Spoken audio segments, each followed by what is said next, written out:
So we have a timeline. We have to be done and ready by 4 to accept yes.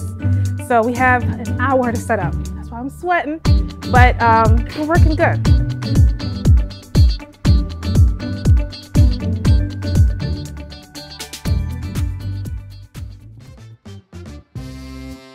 So I triple check, and triple check. So I make my checklist. I go through my mind of what's gonna happen. So I'm like, okay, I know how the space is gonna look and I visualize it. And I'm going through like, okay, I'm gonna need that, I'm gonna need this. Like for the donuts to go on the chairs, I started off with regular string, but then as I got the chair and I started playing around with it, I didn't like it. So I did fisherman's wire, so you couldn't even see like it's floating, like it just kind of glued onto the chair. So I go through all the steps, I try things at home, so I know, especially with a short setup time, I know I have to move fast, so everything has to be planned out. I have an art teacher coming in who's gonna do like crayons and then cover it over watercolors. So she has aprons for them, and then this is what's gonna keep the mess away from their eating area since the room is not that big.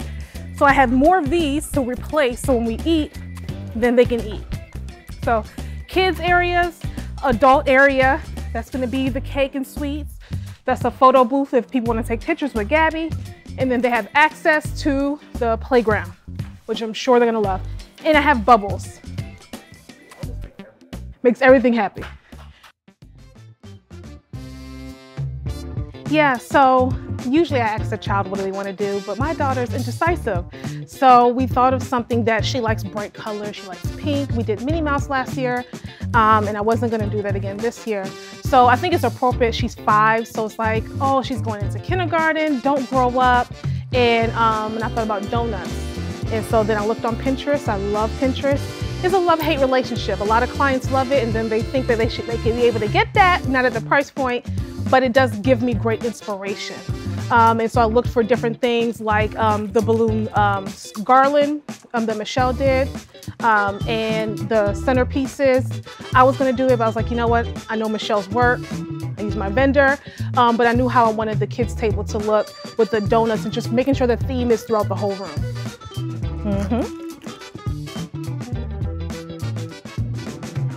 So right now the kids are doing art class. So they're coloring, drawing, and now they're gonna start painting with watercolor. So it's another element to a child's birthday party where they love to do crafts. I know my daughter does. And then you just can get them all interactive, can paint, they have aprons to protect their clothes, and have fun. Yeah, so if you guys are looking forward to doing a children's birthday party like this, make sure you prepare, you plan, you have everything to tee, and get help because you're gonna need it. And that's what Rescue Event Planning is for. We are here to also help and assist with event design and planning.